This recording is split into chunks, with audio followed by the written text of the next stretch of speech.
Hello students, welcome to Rasa International School online classes. This video is for class 5th, subject computer, chapter number 1, evolution of computers. So here we will go with the topic, chapter number 1, evolution of computer. Evolution of computer. Evolution of computer में हम पढ़ेंगे history of computer, generation of computers and types of computers. Okay, so here we go with the topic and its definition. Computer has invariably changed the life of mankind. Computer ने इंसानों की ज़िंदगी एक अलग ही तरीके से चेंज कर दी है.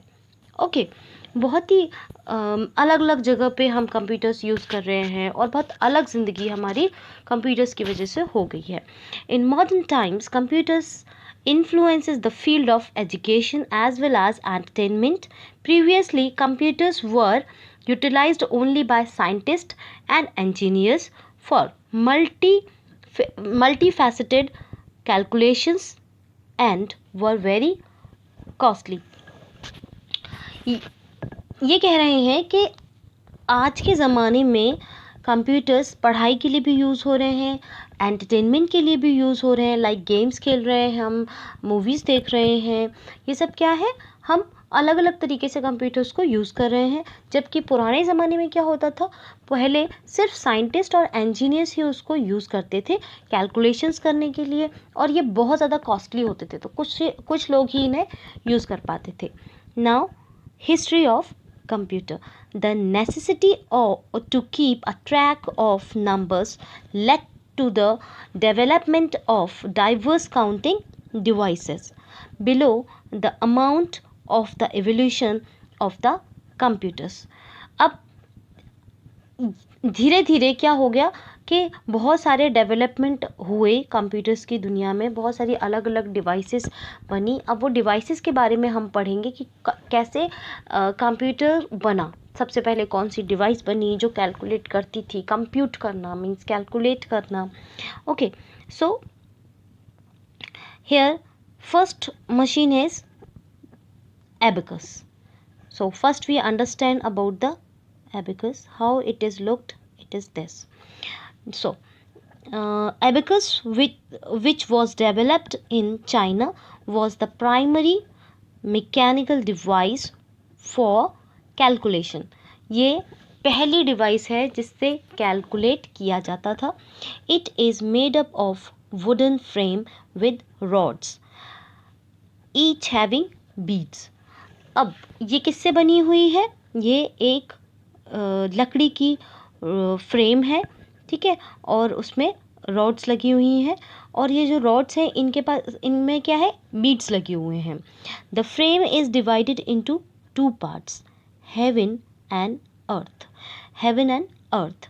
So each rod in heaven has 2 beads. यहाँ पे देखिए, जो फर्स्ट अपर पार्ट है that is called heaven and the lower part is called earth. So first upper part में 2 beads हैं, okay, and each rod in the earth has 5 beads. So heaven में कितने beads हैं, 2 beads हैं, और earth में कितने beads हैं, 5 beads हैं. Next, it is utilized for addition, subtraction, multiplication and division. So हम कोई भी कैलकुलेशन इस डिवाइस के साथ में कर सकते हैं. एडिशन कर सकते हैं, सब्सट्रैक्शन कर सकते हैं, मल्टीप्लिकेशन और division. An accomplished user of abacus can explain problems nearly as fast as somebody using calculator. और जो एबेकस को बहुत अच्छे से यूज़ करना जानते हैं वो लोग उतनी ही जल्दी एबेकस से कैलकुलेट कर सकते हैं जितनी जल्दी हम कैलकुलेटर से कैलकुलेशंस करते हैं. सो नेक्स्ट मशीन हम पढ़ेंगे पास्कलाइन. पास्कलाइन देखिए, Blaise Pascal, a French mathematician, invented the first mechanical calculator at the age of 19 साल की उम्र में. इन द ईयर 1642 में उन्होंने ये मशीन बनाई थी. It is utilized gear, wheels and dials. इसके पास में गियर होते हैं, व्हील्स होते हैं और डायल्स होते हैं। Numbers were exhibited by rotating the wheel, और हम जब वो व्हील घूमता है उसमें नंबर्स रोटेट होते हैं। It was competent of doing addition and subtraction. ये क्या करता है? एडिशन एंड सब्सट्रैक्शन करता है। The gear principle was also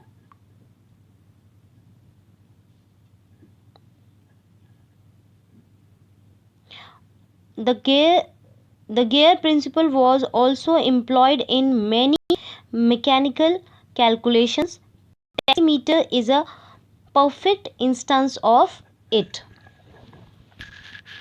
So इसका जो सबसे अच्छा एग्जाम्पल देखने के लिए मिलता है वो है कि जब ये गियर पे वर्क करता है तो वो हम टैक्सी में, आपने देखा होगा, आप ऑटो में जाते हैं या टीवी में आपने देखा होगा कि कुछ ऑटोज़ में घुमाने वाला एक मीटर लगा रहता है, जितना मीटर ऑटो चलेगा उतना ही वो घूमेगा।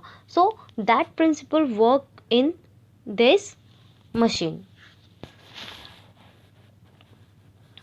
चलिए अब हम आगे पढ़ते हैं। Next machine is Leibniz calculator. So Leibniz, the famous German mathematician, enhanced the working of Pascal's machine in 1671. The result was Leibniz calculator, which was a mechanical device. So ये जो है ये 1671 में बनाई गई थी, जर्मन मैथमेटिशियन ने बनाया था इसको, and the result is it is a mechanical device है। क्या है ये? मैकेनिकल डिवाइस, कैलकुलेटर है। Besides from performing addition and subtraction, the Leibniz calculator could even do multiplication, division and find square root. अब इस डिवाइस के through क्या नया इन्वेंशन हुआ? That is it can find a square root. Square root को ये find कर सकते था। नेक्स्ट अब हम पढ़ेंगे कि कौन कौन से डेवलपर्स, कौन कौन से इंजीनियर्स इस मशीन्स को बनाते गए, किसने क्या मशीन डेवलप की। तो हम सबसे पहले पढ़ते हैं चार्ल्स बेबेज के बारे में। Yes, he is the father of computer.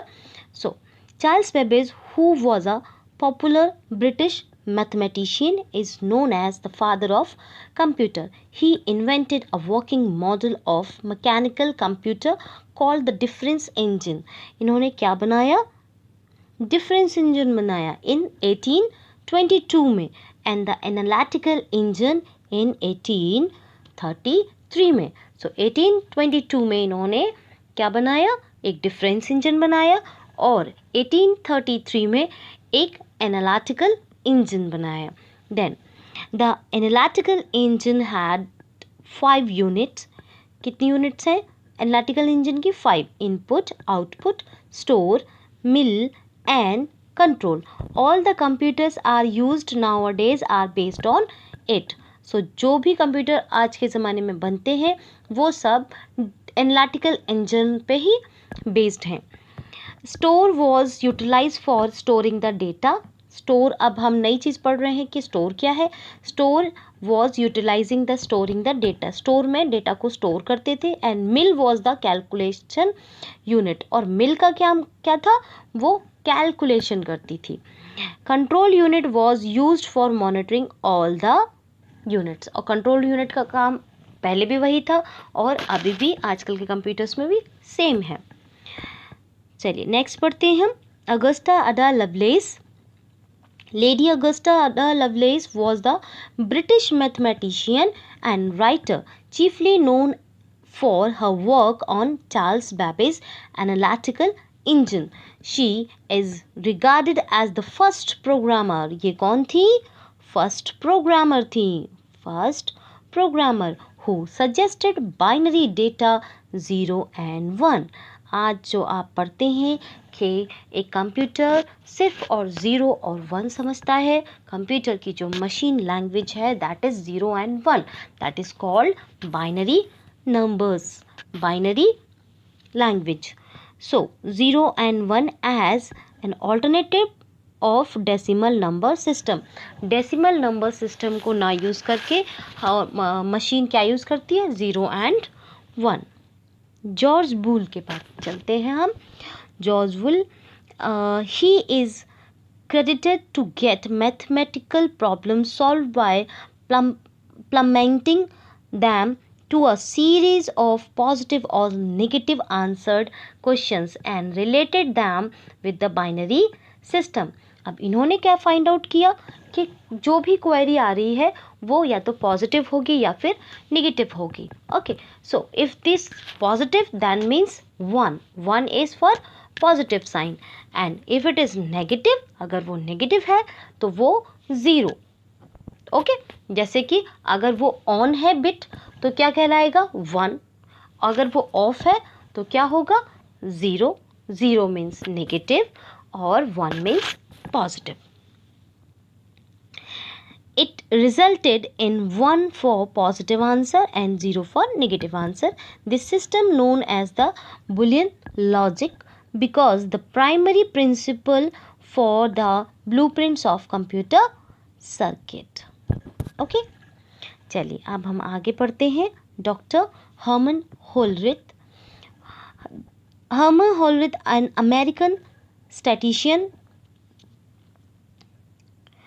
invented a machine called tabulation machine. It was capable of reading data, processing it and giving the desired output. अब ये जो tabulation जो मशीन है इसने क्या किया, इन्होंने इसमें एक नया इन्वेंशन किया जो कि डेटा को रीड करती है, प्रोसेस करती है और उसके बाद उसके ऊपर आउटपुट देती है. The input was given through punch cards, और इनपुट किससे दिया जाता था, पंच कार्ड से. द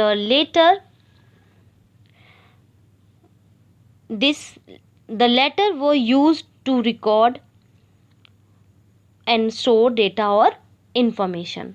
ओके, सो डेटा का रिकॉर्ड और इंफॉर्मेशन यूज करने के लिए हम लेटर का यूज करने लगे. चलिए अब हम आगे बढ़ते हैं.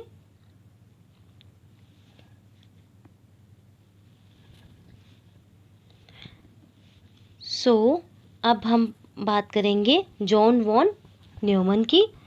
A modern type computer came into existence with John von Neumann's development of software written in binary code.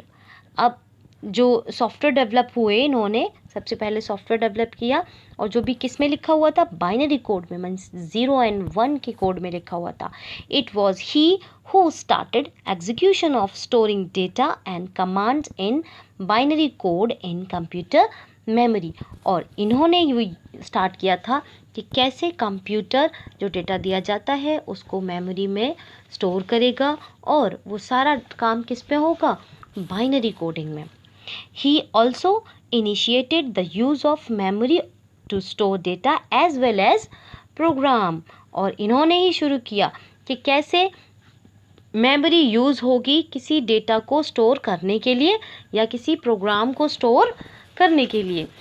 Neumann joined hands with the Arkwright and Mochi in a consulting role, and ADVEC was built using the binary code in 1950. और ADVEC कब बना दिया गया, 1950 में ADVEC बनाया इन्होंने मिलके.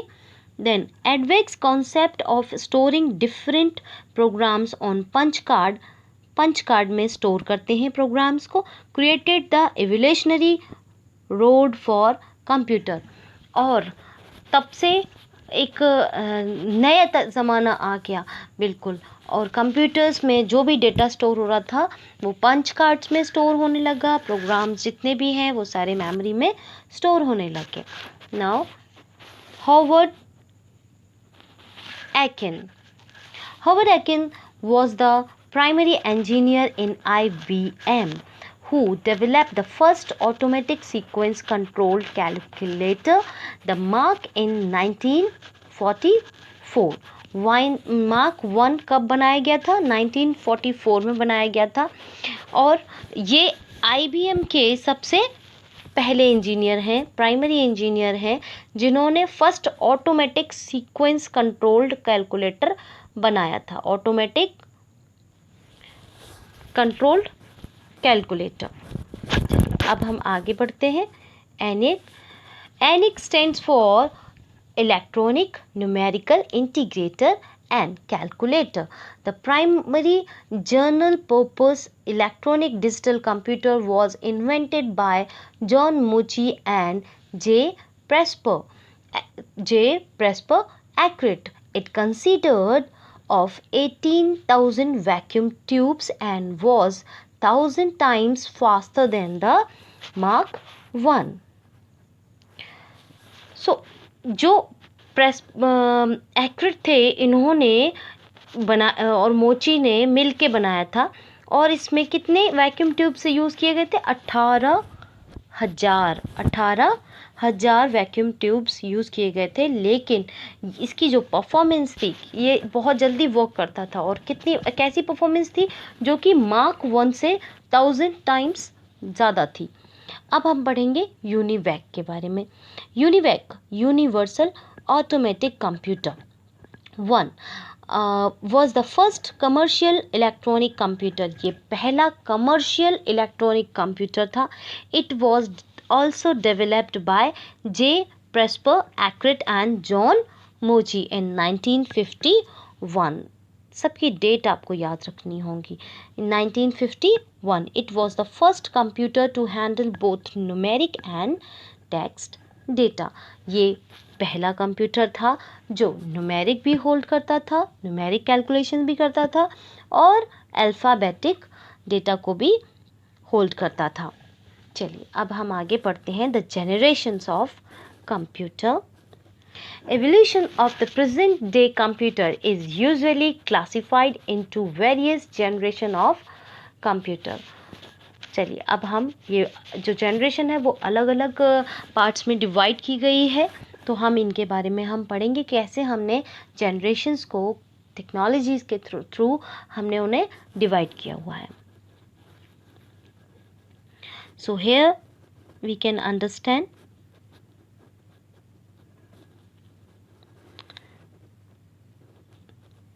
the first generation. How many generations are there? First, second, third, fourth and fifth. 5 generation are there. First generation में जो यूज़ किए जाते थे वो है वैक्यूम ट्यूब्स।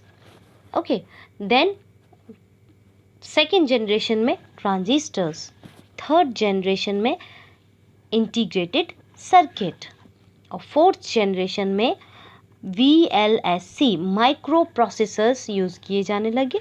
एंड फिफ्थ में जनरेशन में हम यूज़ करते हैं आर्टिफिशियल इंटेलिजेंस। आज का जो टाइम है वो है फिफ्थ जनरेशन का टाइम, और आज के ज़माने में हम यूज़ करते हैं आर्टिफिशियल इंटेलिजेंस, यानी रोबोट बनाते हैं। आज कंप्यूटर कैसे होते हैं? रोबोट जैसे रोबोट बना सकते हैं हम, वो भी क्या है? कंप्यूटर से बना रहे हैं। अब ये इनके साथ की लैंग्वेजेस हैं, क्या क्या हम डेटा इनपुट यूज़ करते हैं, क्या आउटपुट डिवाइसेस हम यूज़ करते हैं, एक्सटर्नल स्टोरेज हम कितनी रखते हैं, कौन कौन सी लैंग्वेज यूज़ की जाती हैं और हमारे कौन कौन से एग्ज़ाम्पल्स हैं। ये चार्ट आपको लर्न करना है, उसके बाद हम इसको कॉपी पे ड्रॉ करेंगे। ओके, अब हम आगे बढ़ते हैं। That is types of computer. Types of computer में सबसे पहले हम पढ़ेंगे the computer can be divided into 4 types on the basis of size, speed, storage, capacity and cost. So हमने किस बेसिस पे डिवाइड कर रखा है कंप्यूटर्स को? साइज, उनका साइज़ क्या है, उनकी कॉस्ट कितनी है, उनकी स्पीड कैसी है और उनका स्टोरेज कैसा है। चलिए सबसे पहले हम बात करते हैं माइक्रो कंप्यूटर्स पे। These computers are small in size and less expensive. Micro computers जो होते हैं वो बहुत छोटे होते हैं और बहुत ही सस्ते होते हैं।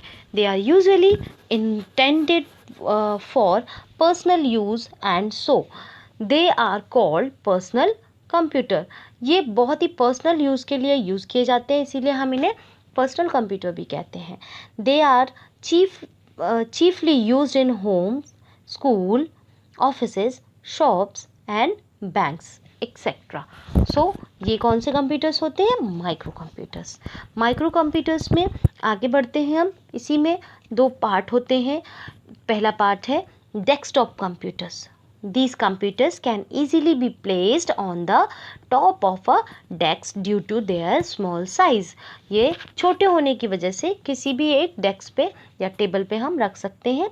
Therefore they are called desktop computer. इसीलिए हम इन्हें डेस्कटॉप कंप्यूटर कहते हैं। किसी भी डेस्क के टॉप पे हम इस पर रख सकते हैं, इसीलिए इनसे कहते हैं desktop computer.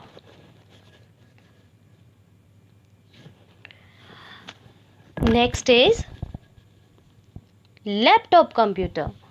These computers are small in size and can be placed on the lap. अब ये जो है हम अपनी लैप में रख सकते हैं, इसीलिए इन्हें लैपटॉप कंप्यूटर कहते हैं। These are battery operated computer. ये कंप्यूटर जो होते हैं वो बैटरी से चलते हैं। And can be put inside a briefcase, और हम इन्हें ब्रीफ केस के अंदर, सूट केस के अंदर रख सकते हैं।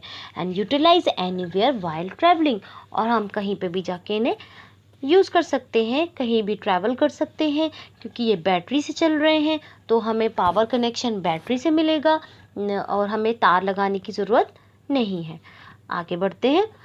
Handheld computers. They fall in category of the smallest computers and are also called PDAs, Personal Digital Assistants. हम इनको कहते हैं पर्सनल डिजिटल असिस्टेंट। क्यों?